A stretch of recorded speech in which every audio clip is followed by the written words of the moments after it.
Hey guys, tonight we're diving into something brutal. The harsh, gritty truth of what it really meant to be a Viking warrior. Forget the horned helmets and Hollywood heroics. This isn't about glory, it's about grit, gore, and gutting fish with your bare hands before sunrise. So before you grab your axe and shout "Skull," take a second to like this video and subscribe if you actually enjoy what I do here. And drop a comment telling me where you're watching from and what time it is. It's always wild to see who's up late around the world. Congratulations, you've just woken up in the year 875 AD. The good news, you're not dead. Yet. The bad news, you're on a boat. A freezing, wind-battered wooden serpent drifting across the North Sea with 10 other men who all smell like fermented whale meat. There's no cabin, no bedroll, no pillow made of moss and regret. Just a bit of damp straw and the weight of someone else's elbow pressing into your collarbone. You blink open your eyes to a sky that's either grey or covered in fog. Hard to tell. Either way, it's cold enough to crack your lips and sting your lungs. Your roommate snorts awake beside you, belching yesterday's mead like a war cry. He grins at you with blackened teeth and tosses you a strip of something that might have once been reindeer, or maybe seal. Hard to tell without seasoning. You're not in Valhalla, you're not even close. You're on a Viking longship, somewhere between Norway and a very uncertain future. And this is just how your day starts. It only gets worse from here. So you survived the night. Barely. Your body is stiff, your breath visible in the cold air, and your stomach growls like a caged wolf. But there's no toast, no coffee, no cereal with cartoon characters promising you'll be mighty by breakfast. Nope. This is the Viking Age, where breakfast is survival and hunger is your new best friend. You sit up, wincing at the ache in your back from sleeping on the hard wooden deck, damp straw clinging to your clothes. Someone kicks you in the ribs, not out of malice, just routine. Time to get up, time to earn your place among warriors. The sun hasn't fully risen yet, but the longship is already alive with grunts, curses, and the sound of boots slapping against wet wood. Men are relieving themselves over the side of the boat, urinating into the icy waters like it's nothing more than a morning ritual. There's no privacy here. No shame either. Vikings didn't have time for modesty. If you couldn't take a dump in front of 10 men who all smell like old fish and regret, then you weren't cut out for this life. After stretching your frozen limbs and scratching at the lice that have already claimed your scalp as their new home, you realize something worse than hunger or exhaustion. Your feet are screaming. They're raw, cracked. Blisters burst open from yesterday's march across rocky terrain, salt rubbed into them by sweat and sea spray. Your leather shoes, if they can even be called that, offer less protection than a soggy sandwich wrapper. Viking footwear was made from a single piece of rough leather tied around the foot with string. No cushioning, no arch support. Just enough structure to keep your toes from getting gnawed by wolves or frostbitten during winter raids. You look down and see your soles stained red from blood mixing with dirt. Welcome to the daily grind, literally walking until your skin gives up the fight. No one cares. The other warriors don't even glance your way. Pain is normal, weakness is death. And if your feet fall off, well, maybe you'll find a replacement pair when you raid the next village. A man tosses you a strip of dried meat, tough as leather and about as appetizing. It might be beef, might be horse, might be something he found behind a monastery wall. You chew anyway. It's protein, it's sustenance, and honestly, anything tastes good when you're this hungry. As the sky lightens, the longship glides toward shore. The oarsmen grunt in rhythm, muscles bulging from years of rowing across brutal seas. You're expected to join them, to pull your weight, to prove you're not just another mouth to feed. But before you grab an oar, someone hands you a wooden bucket filled with something that smells like fermented despair. It's skaya, a thick, sour dairy product somewhere between yogurt and regret. It's high in protein, sure, but low in flavor. Still, you eat it, because food is rare and refusing it is a sign of weakness. And weakness gets you left behind, or worse, thrown overboard. Your day has officially begun. Cold, sore, hungry, and somehow this is still just the warm-up act, because soon you'll be expected to fight, to raid, to kill, and you haven't even had your second cup of blood and misery yet. All right, you're up, barefoot on the damp wooden deck, shivering like a dog in a snowstorm, and already questioning every life choice that led you here. But there's no time to think, only time to row. You grab the oar in front of you, its worn surface slick with sweat, blood, or maybe seawater. It's heavy, heavier than you expected. And the man next to you is already pulling hard, muscles flexing like he was born doing this. Because he probably was. Viking warriors didn't just fight, they built their ships, sailed them, rowed them for hours across icy waters, and then fought again once they reached land. This wasn't a part-time job, this was full-time suffering. Your hands grip the wood tightly, but not tightly enough. The first few strokes feel awkward, slow, clumsy. You're out of sync with the rhythm of the ship, a mechanical beast powered by human force. The leader at the center of the boat starts chanting, setting the pace. 1, 2, 1, 2.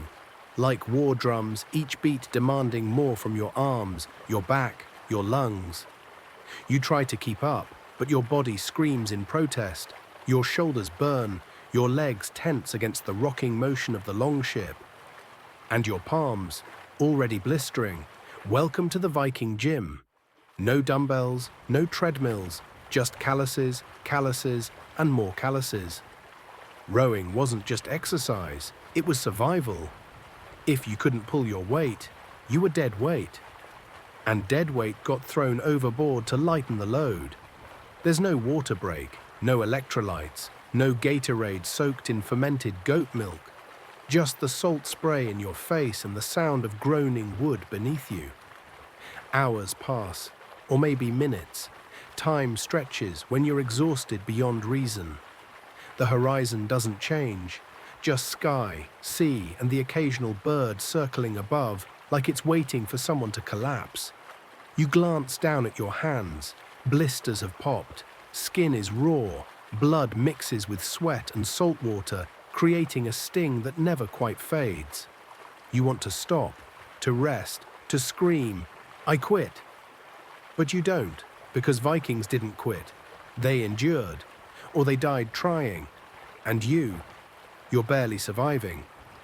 Eventually, the chant changes. The rhythm slows. Someone shouts something in Old Norse. You don't understand the words, but the meaning is clear. Land ho. The coast appears ahead. Rocky shores, jagged cliffs, and somewhere beyond that, civilization.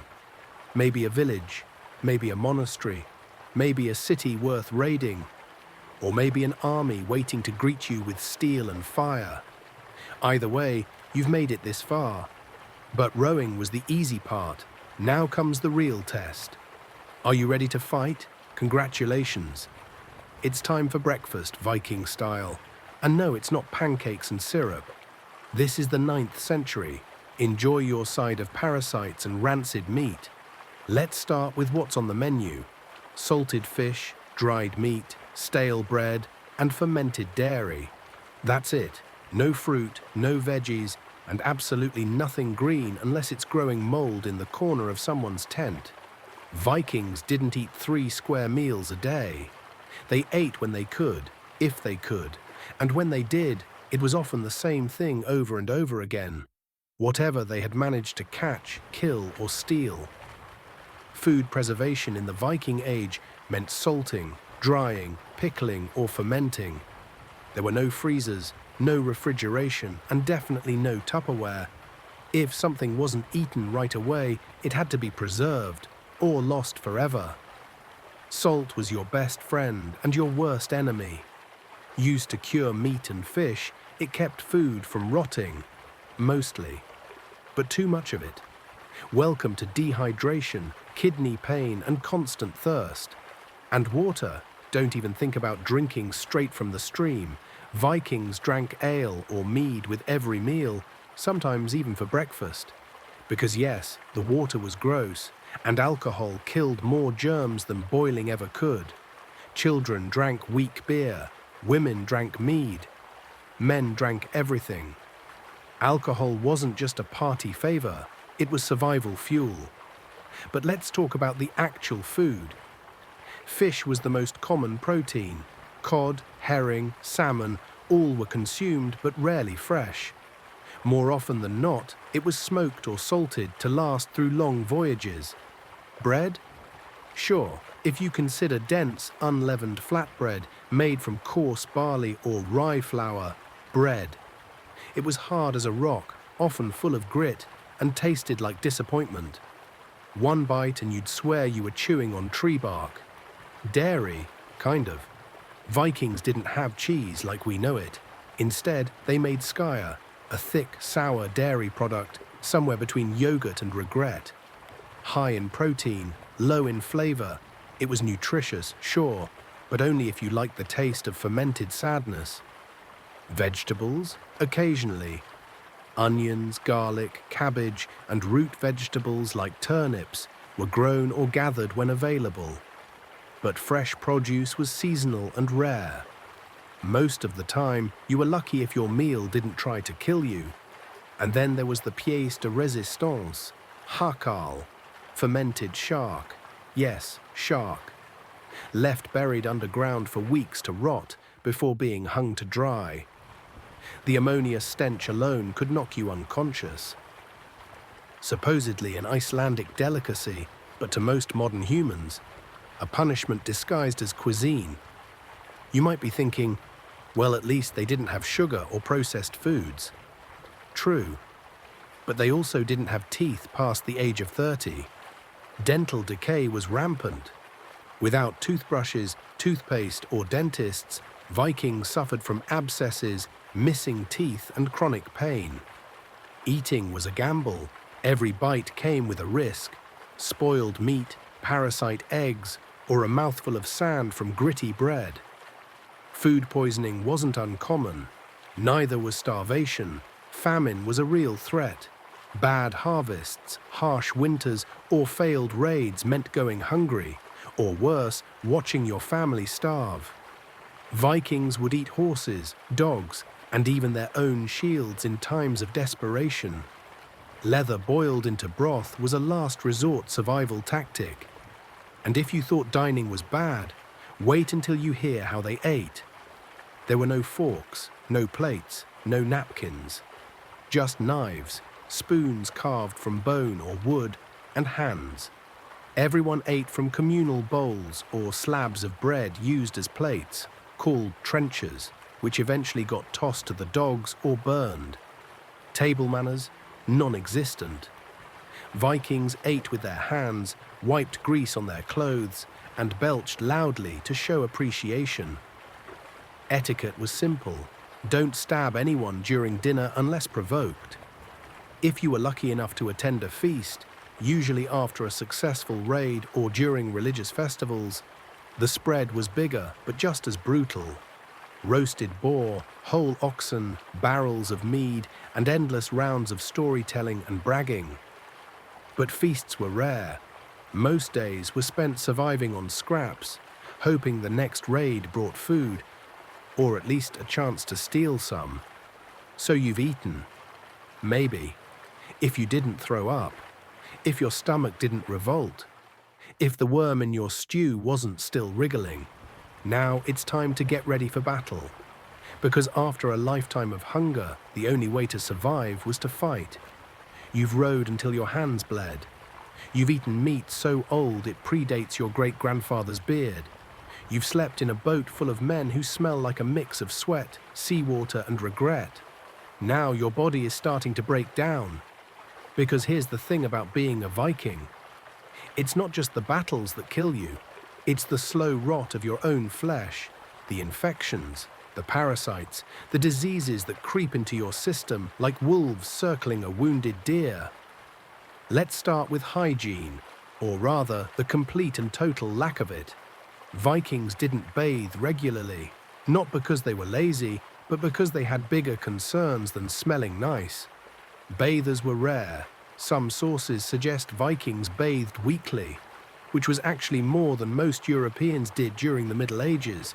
But let's be real, a bath in the Viking Age meant dipping in a river or lake if the weather allowed. And in the dead of winter, that's suicide. Your skin is coated in layers of grime, sweat, and whatever animal fat you use to keep your hair from tangling. Lice are your constant companions. Fleas ride on your clothes like tiny hitchhikers. Bed bugs infest your straw bedding, feasting on you while you sleep. And don't even get me started on your teeth. Viking dental health was brutal. No toothbrushes, no toothpaste, just twigs, cloth, and maybe a bit of ash rubbed on your teeth if you felt fancy. By the time you hit 30, half your teeth are gone. The rest are blackened stumps held together by sheer stubbornness and plaque. Chewing becomes a battle against pain. Every bite feels like gnawing through leather. And if one of those rotted teeth gets infected, congratulations. You're now on a fast track to sepsis and death. But hey, at least you won't have to worry about bad breath. Everyone smells like fermented milk anyway. Then there's the ever-present risk of infection from cuts, scrapes and wounds.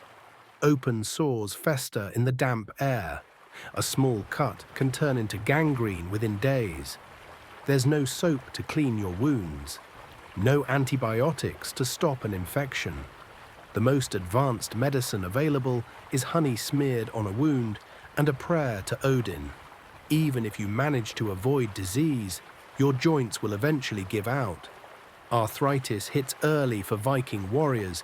Years of hauling shields, swinging axes, rowing ships, and marching across rough terrain take their toll. By 40, your knees crack like dry firewood when you walk. Your back screams every time you stand up straight. Your shoulders ache from decades of carrying swords, spears, and the weight of survival itself. And then there's scurvy. That's right, scurvy, the dreaded sailor's curse. Vikings spent weeks at sea without fresh fruits or vegetables. Their diet was heavy in preserved meats, dried fish, and fermented dairy, all high in protein, low in vitamin C. Without citrus, sailors developed swollen gums, loose teeth, bruised skin, and weakness so severe they couldn't lift their own weapons. Imagine sailing for weeks under a blazing sun or freezing wind, only to collapse on deck because your body has forgotten how to function. Scurvy isn't just gross, it's deadly, and it doesn't care how tough you think you are. Parasites are another joy of Viking life.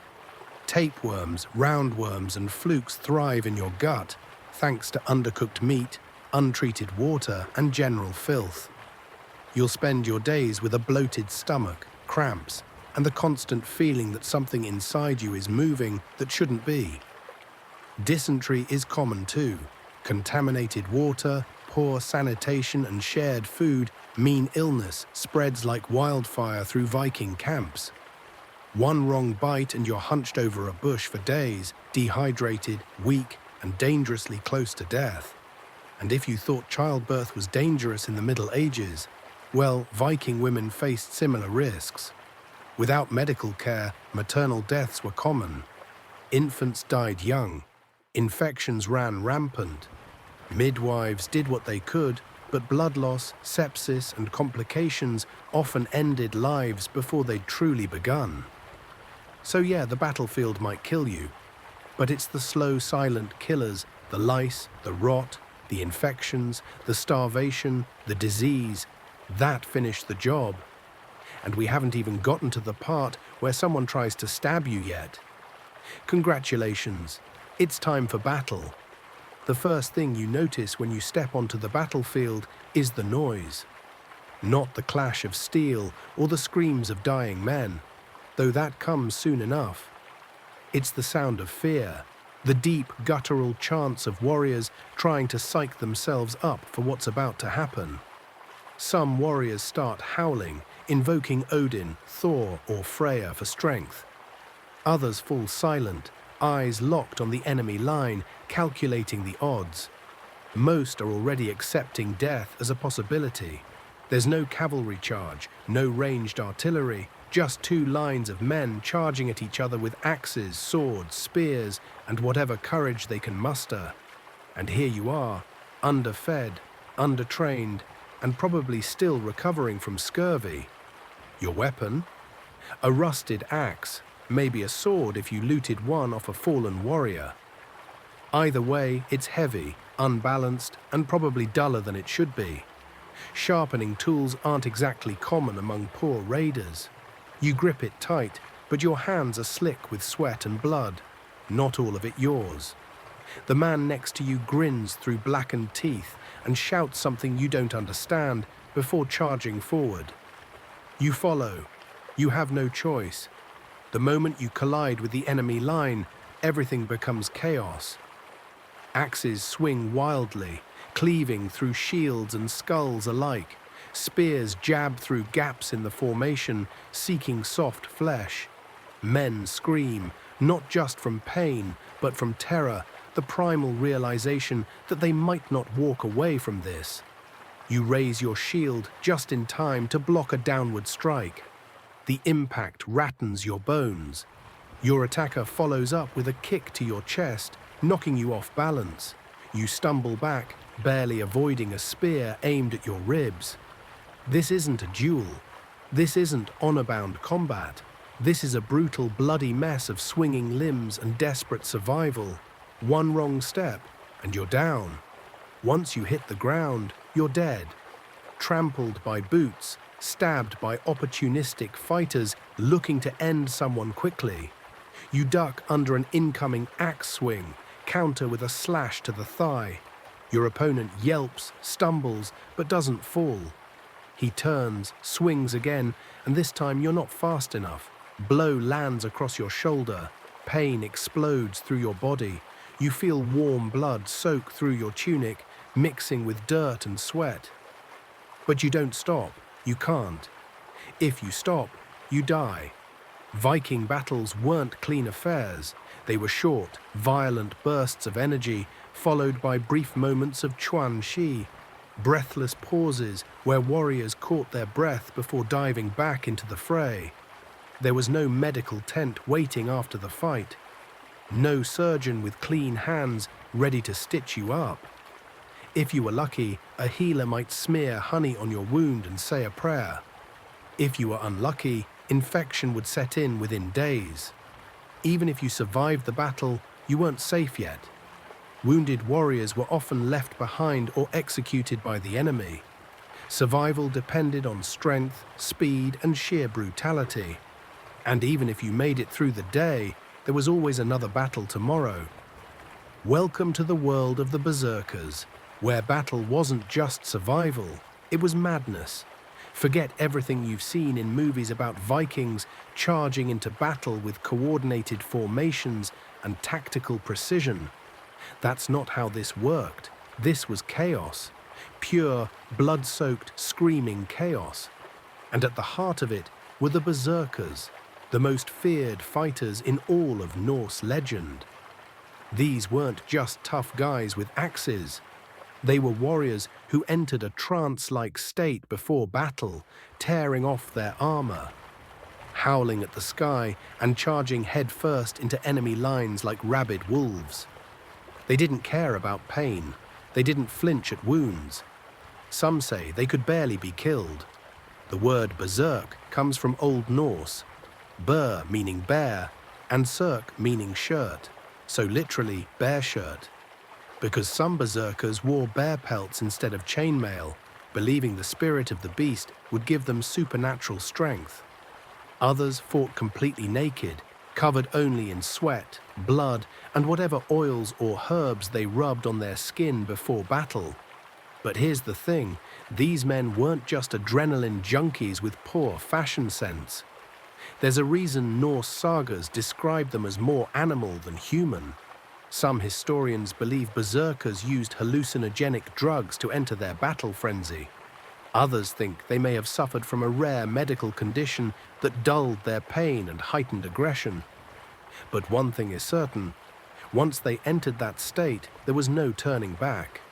Before a major raid or battle, berserkers would gather in the forest, far from camp. They'd chant, dance, and drink heavily, not just mead or ale, but potions brewed from plants like henbane, nightshade, or even mushrooms known for inducing visions and altered states of consciousness. Some scholars suggest they may have inhaled fumes from burning herbs or even bitten down on pieces of leather soaked in psychoactive substances. Whatever the method, the result was terrifying. Berserkers would fall into a trance, shaking uncontrollably before suddenly snapping into a state of hyperaggression. Their eyes would widen, their breathing would quicken, and then they'd charge. No formation, no strategy, just raw, primal force. Once in battle, they became unstoppable. Stories tell of berserkers cutting through entire lines of shield walls, shrugging off arrows, and continuing to fight even after losing limbs. One saga describes a berserker who kept fighting despite having an axe buried deep in his skull, only realizing the wound when he tried to sheath his sword and noticed the blade sticking out of his forehead. But there was a cost. After the battle, berserkers often collapsed from exhaustion, sometimes weeping uncontrollably or falling into a days-long stupor. Some never fully returned to normal. Many were said to suffer from violent mood swings, nightmares, and fits of uncontrollable rage long after the war was over. Modern psychologists compare their behavior to PTSD mixed with dissociative episodes, the kind of trauma that rewires the brain after repeated exposure to extreme violence. But in Viking society, berserkers weren't heroes. They were dangerous, unpredictable, feared even by their own kin. In fact, many Norse communities banned berserkers from living among them. Laws were passed forbidding them from entering villages during peacetime. Some were outlawed entirely, forced to live in the wilderness like beasts. Because once the battle ended, the rage didn't always stop. You might think you want to fight like a berserker, to feel no fear, to wield your axe like a god of war. But the truth is, you wouldn't survive it. Your body couldn't handle the physical strain. Your mind couldn't process the trauma. And if you did somehow manage to survive the battle, you'd likely end up exiled, too unstable, too broken, too wild to live among men. Because being a Viking warrior wasn't just about strength. It was about surviving the madness within yourself. You've survived frostbitten nights on a longship. You've rowed until your hands bled. You've eaten meat so old it predates your great-grandfather's beard. You've dodged disease, parasites, and the wrath of Norse gods who demand blood sacrifices before breakfast. Now, finally, you're expected to fight like a true Viking warrior. But there's one final test you haven't faced yet, the wrath of the gods. Because being a Viking wasn't just about fighting and raiding. It was about appeasing Odin, Thor, Freya, and the entire pantheon of Norse deities who demanded tribute in blood, bone, and belief. And if you thought battle was brutal, wait until you see what happens when the priests get involved. Let's start with the basics. Vikings believed in a complex web of gods, spirits, and cosmic forces that ruled every aspect of life and death. Odin was the All-Father, god of war, wisdom, and death. Thor was the thunder-wielding protector of mankind. Freya was the goddess of love, fertility, and battle. But these weren't benevolent figures handing out miracles. They were powerful beings with egos, ambitions, and a taste for violence. And if you wanted their favor, you had to pay the price. Rituals were common among Viking communities, especially before major expeditions. Before launching a raid or sailing into unknown waters, warriors gathered at sacred sites, groves, burial mounds, or temple enclosures called hofs, to offer gifts to the gods. Sometimes this meant food, drink, or personal items. Other times it meant something far darker. Animal sacrifice was standard practice. Cows, goats, pigs, and especially horses were slaughtered in elaborate ceremonies designed to curry divine favor. Priests, known as seers or goddess, interpreted the entrails of the dead animals, searching for omens in the shape of the liver or the flow of blood. But sometimes even that wasn't enough. There are accounts from historical sources, including Arab travelers and later Christian chroniclers, that describe human sacrifices performed by Norse pagans. These were rare but not unheard of, reserved for moments of extreme crisis or during major religious festivals. One of the most chilling descriptions comes from the 10th century Arab traveler Ahmad ibn Fadlan, who witnessed a Viking funeral along the Volga River. There, he described how a slave girl was chosen to die alongside her deceased master, ritually sacrificed to accompany him to the afterlife. She was given intoxicating drinks, pierced with spears by multiple men, and finally killed with a sword, while a crone, acting as the executioner, whispered prayers to the gods. This wasn't an isolated event. In other accounts, prisoners of war or condemned criminals were offered up to Odin, often hanged from trees as a tribute to the All-Father, who himself had once sacrificed his eye for wisdom and hung himself on Yggdrasil, the world tree, to gain knowledge of the runes. Yes, Odin literally hanged himself for enlightenment. So if you're thinking Vikings were just big guys with axes, think again. They worshipped a god who committed ritual self-sacrifice to gain cosmic power. And then there's the infamous blot, the pagan sacrificial feast held in honor of the gods. During these events, large numbers of animals were killed and their blood collected in bowls. Priests would then sprinkle the blood over statues of the gods, the participants, and even the walls of the temple. The idea was that by offering life to the gods, they would return the favor with protection, victory, or good harvests. Imagine walking into a wooden hall splattered with fresh blood, the air thick with the scent of death and mead, while chanting priests raise their arms to the heavens and warriors drink themselves into a frenzy. It wasn't just spiritual, it was psychological warfare against fate itself. Vikings believed in word, the concept of destiny, an unbreakable thread woven by the Norns, the three fate goddesses. Life wasn't about free will, it was about accepting your fate and facing it bravely. So whether you died in battle, fell ill, or were struck down by lightning, it was all part of the plan. But you could influence your afterlife, and your reputation in this one, by proving yourself worthy in the eyes of the gods. That's why dying in battle was considered the highest honor. If you died violently and courageously, you might be chosen by the Valkyries and taken to Valhalla, Odin's great hall where fallen warriors feasted and trained for Ragnarok. The end of the world. If you died peacefully in bed, sorry, you were headed to Hell, the underworld, ruled by the goddess of the same name, daughter of Loki. No glory, no feasting, just cold, darkness, and eternal silence. So yeah, the pressure was on. Every action, every raid, every murder. It was all done under the watchful eyes of gods who expected tribute and rewarded strength above all else. And if you failed to show devotion, well, let's just say the punishment could be worse than death. You've survived the longship. You've rode until your hands bled, eaten meat so old it predates your great-grandfather's beard, dodged disease and the wrath of Norse gods. But here's the thing about being a Viking.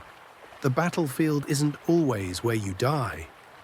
Sometimes death comes from behind, a blade between the ribs, a poisoned drink, a deal gone bad, or worse, a promise broken. Because in Viking society, loyalty was fragile, honor was situational, and betrayal, that was just another tool in the toolbox. Let's start with the basics. Vikings didn't have courts, cops, or lawyers. They had something called Vergild, a system where your life had a price tag.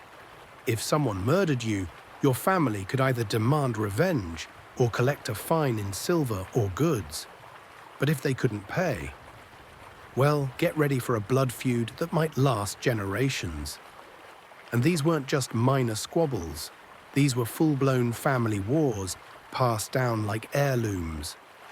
Cousins killing cousins, neighbors burning each other's farms, entire clans wiped out over insults nobody even remembers anymore.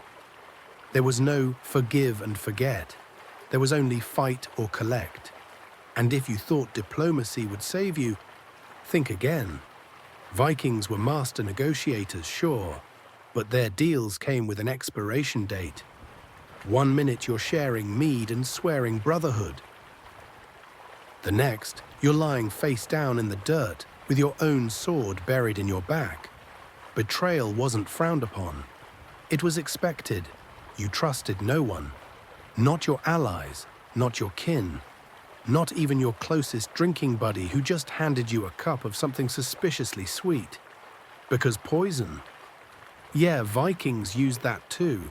It wasn't common, not like in Roman times, but it wasn't unheard of, especially among chieftains and kings who wanted to eliminate rivals without going through the hassle of a duel.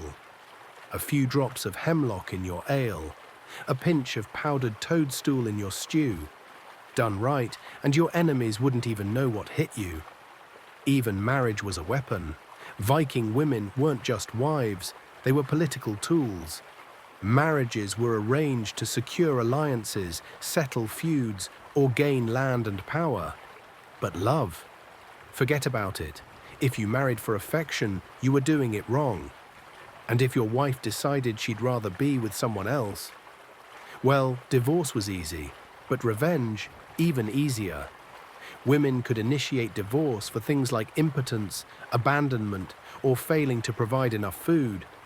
But if you crossed the wrong woman, you might wake up missing more than just your wife, maybe your fingers, maybe your life. Then there's the infamous Holmgang, Viking duels that settled disputes with steel instead of words. These weren't noble affairs with rules and referees.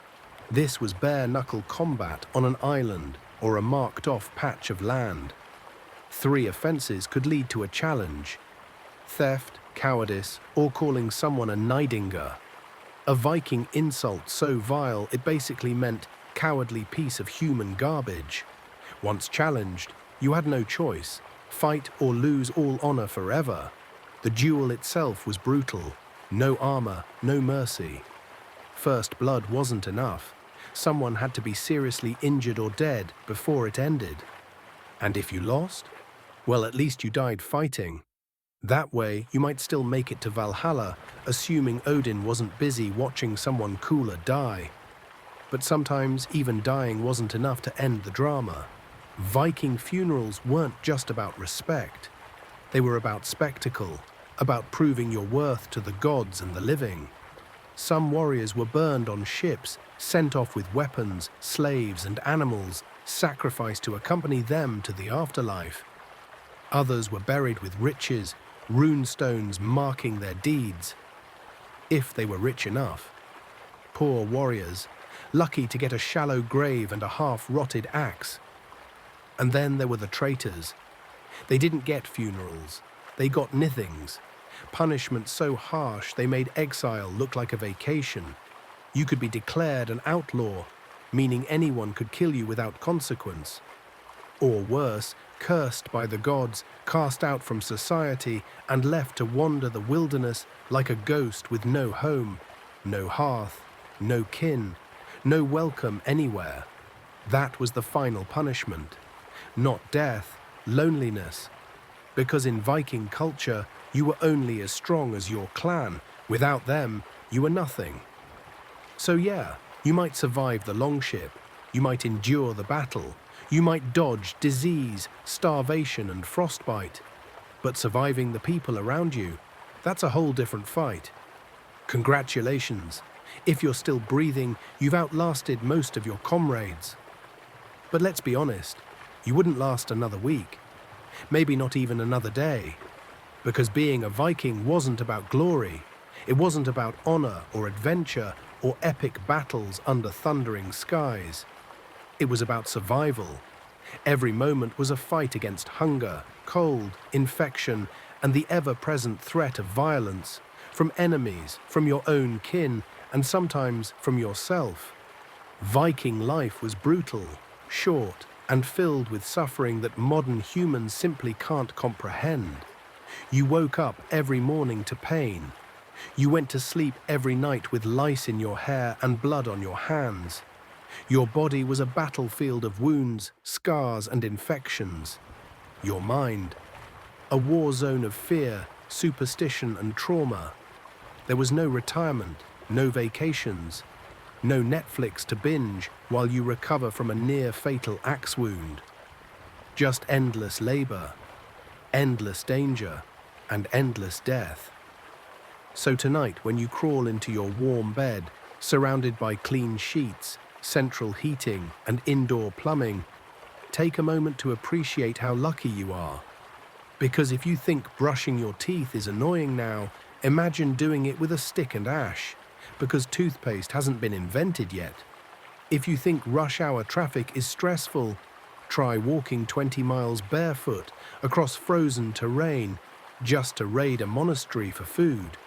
If you complain about your job, remember, your worst Monday could never compare to a Viking's daily grind of rowing, fighting, starving, and praying. The gods don't send a plague to wipe out your entire village. We live in a world where we can survive injuries that would have killed our ancestors instantly. We have medicine, we have sanitation, we have food on demand, clean water, and antibiotics that keep us from dying of a toothache. And yes, while modern life has its own struggles, stress, politics, existential dread, none of them involve getting stabbed over a goat or drinking fermented shark eyeballs for dinner. So next time you see a Viking movie or read a fantasy novel romanticizing the Norse age, remember the truth.